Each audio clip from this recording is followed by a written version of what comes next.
Generally, we do recognize fascism of Mussolini, Hitler, Joe Perro, Francis Franco in Spain, and so on and so forth. There have been many more also, but these are the models, and if you actually take stock of these models, then you will not find any uniformity in that. Like Hitler, for instance, took Jews as the other. Mussolini loved Jews. Actually, he off with Jews. He's actually biographer, and her his lover was a Jew. Thereafter, after meeting Hitler, etc., he patched up and started all something like an anti-Semitic uh, notions, but otherwise he was quite friendly with Jews. So one does not get really a model of fascism, and all the people like many people wrote on fascism, etc., but they could not find any definition, and everybody actually admits at the beginning itself that there can't be any definitive definition of fascism. So what we are experiencing here in India in current phase of this our life, whether it is called fascism or not, that is not material, but it is in the same genre and probably actually extends beyond that. Perhaps the latter part of it perhaps is not palatable to many Indians. They still have some framework of a fascism and they want to fit in or see things within. But actually what is happening in India is much more dangerous. Other countries or even the familiar models of fascism, they did not have these kinds of ideological backing as the elites out here has. It's a Brahminism that is the kind of matured kind of ideology that actually backs it, and in the current era of neoliberalism also something like it comes and kind of create a resonance of it. So all these kinds of ingredients were never available in history and the familiar models of fascism, and therefore it could be far more dangerous. Fascism has a model that there is something like it believes in an autocratic leader. So we do have our own leader in Modi.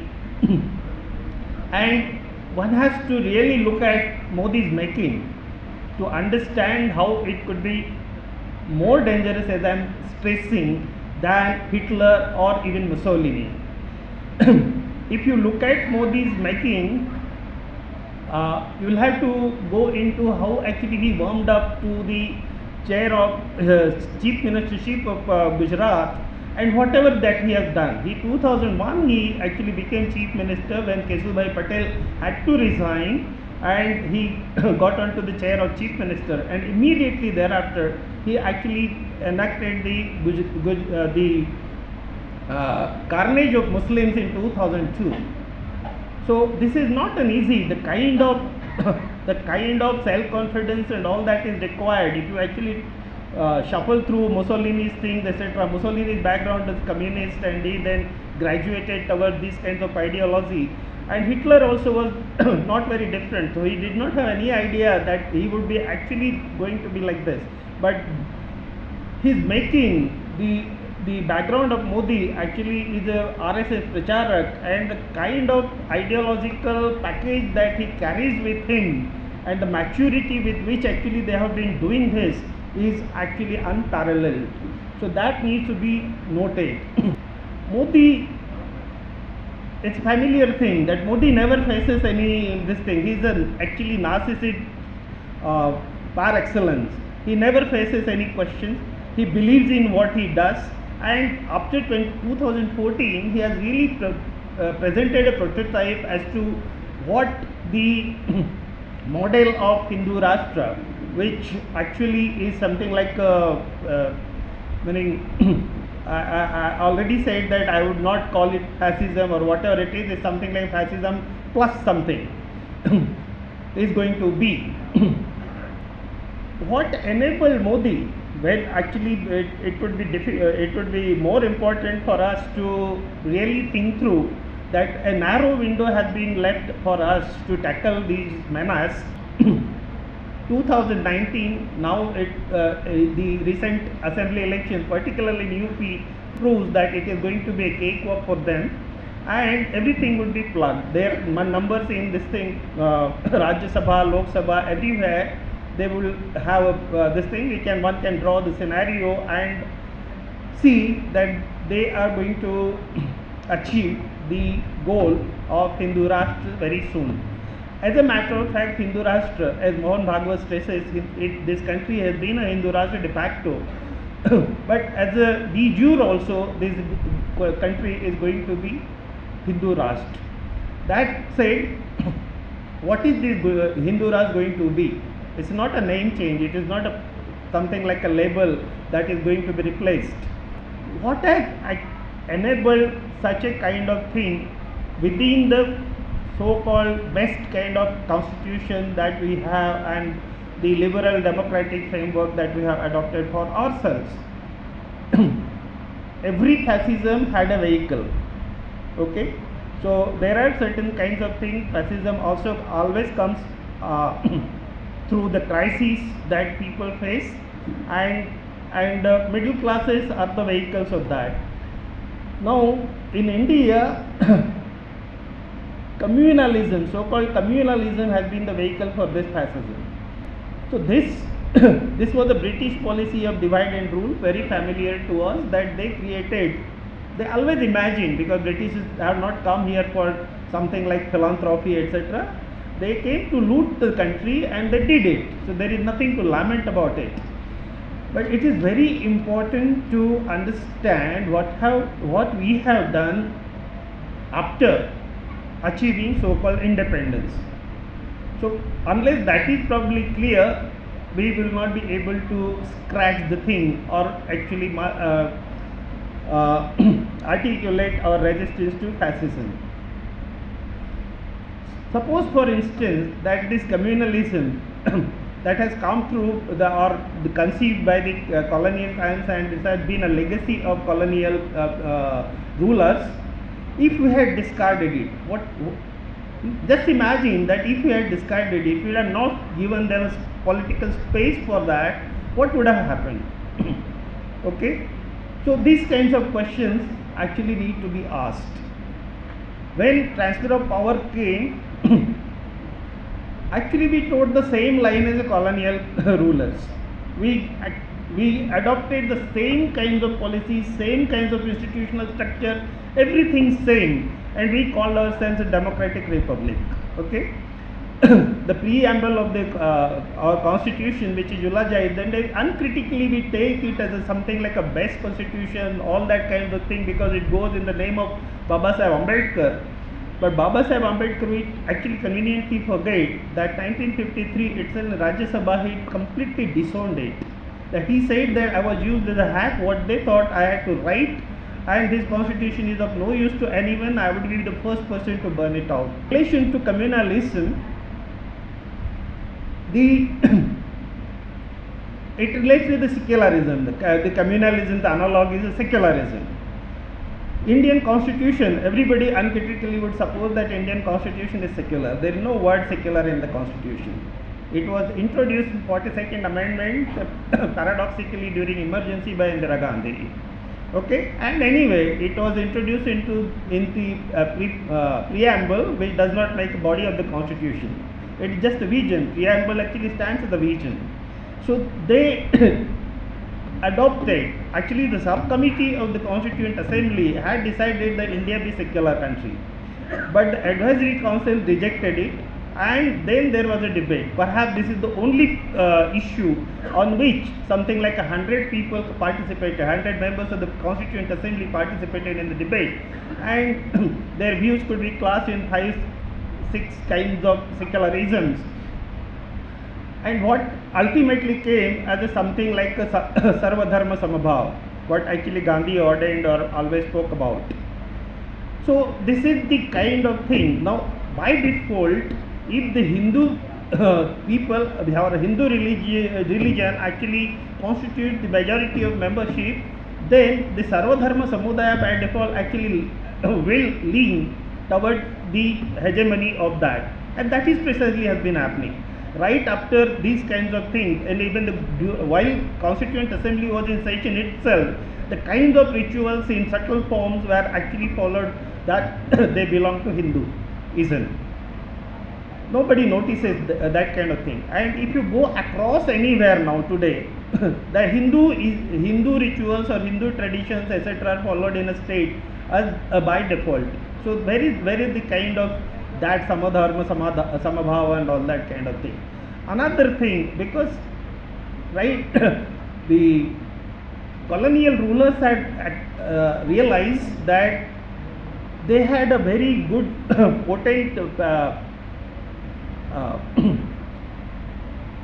factors to divide the people asunder. Okay, religion was one, of course, that they used to the hilt. Another was a caste. Both these things, our own native rulers, when they took reins of power, they wanted to keep or preserve them. The religion was preserved with an alibi that they have set out to have a space to enact something like a religious reform. Over 70 years, it stands as a record now that the only reform that they implemented was the anti-sati law. When this Roop Kanwar, 17 years old widow, was actually burned on fire in Rajasthan, that time they actually enacted this law. That's the only reform that stands on the record. About caste, there is a plethora of that can be said. Caste, when Constituent Assembly was in session, everybody knows that with the Mahatma Gandhi ki jai kind of thing, untouchability was outlawed, but caste were preserved. Okay, why? Caste also could have been outlawed, because without caste being outlawed, untouchability cannot be abolished. That is, untouchability mere aspect of caste. So as the surveys after survey right from 1962, that nothing has changed. Today also, just like NCA survey, for instance, the final report is yet to be out. It says that untouchability is intact. So they wanted to do something like a social justice to lower caste. Now, so what social justice is? A reservation. Reservations were not invented after after the transfer of power. It was the colony. It was the colonial times itself. The reservations had come up. 1936 itself, colonial rulers, with notwithstanding their divide and rule policy etc., they actually created a separate administrative class under which they clubbed all the potential beneficiaries, called scheduled caste. And scheduled caste and the reservation policy was implemented as an exceptional policy for exceptional people. That only can be the form of this kind of policy in this kind of country. So which was actually implemented by colonial people. But what these people have done, our native rulers have done, is actually diluted that policy. With that kind of administrative labor, actually the umbilical cord for the Hindu caste actually was broken, and that could have been used to outlaw the caste, but they have not done that. As a matter of fact, they create another schedule for scheduled tribe. Same toto, substitute caste by tribe and become the schedule. If their intention had been good, the same schedule could have been expanded and those people also could have been accommodated. Thereby, the stigma associated by this schedule could have been diluted. No, they have not done that.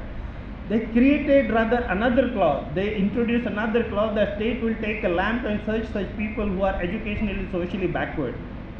Now, in a backward country, in 21st century also, this country actually stands as among the most backward countries in the community of nations. Such people are to be searched out. That is supposed to be OBC. This is actually the contribution of the new native rulers has been a contribution of OBC. And in a way, it was something like constructing a can of caste worms. In my language, I keep on calling that way. The lid of which could be conveniently opened at any opportune time. VP Singh opens it in 1990 and this society becomes casteized as never before. Don't say that India was casteized as we have today. It was never. Caste was the life world of these people. Caste was actually taken for granted by even the victims of it. And victims had actually hierarchical kind of thing. It was not something like to be identified. This group was only the victim. Among Dalits also, Dalits is the most worst type of victims. Or among them also, there is a hierarchy kind of. Yesterday, the castes were the traditional caste, at whatever their roots might have been, religion, ordained or whatever it is. But with the onslaught of capitalism and modernity, probably they were getting weakened. When Marx spoke that with the railway network coming in, industries would come in, and all these kinds of decadent systems, etc., would get weakened, many people actually lament, even communists included, that Marx was damn wrong about India. No, he was damn right. Actually, the caste caste which interface the incipient capitalism in urban areas, etc., the ritual basis of caste among them really collapsed. Okay, so that needs to be seen carefully, and you will find that really this impact was actually happening. If this had been kept like that under this scheme, by now actually they would have been dilapidated. But now the castes have been replanted into the modernist soil of the constitution. I do not know, or I am very curious. Anybody could really think of annihilating these castes, because they are actually implanted now in the modernist soil of the constitution. They are more of a constitutional caste than the Hindu caste. So this actually needs to be problematized, and when we think of problem with me, I do not know the answer really, because the narrowness of the window, within 2 years, whatever we want to do, actually we have to do, and the responses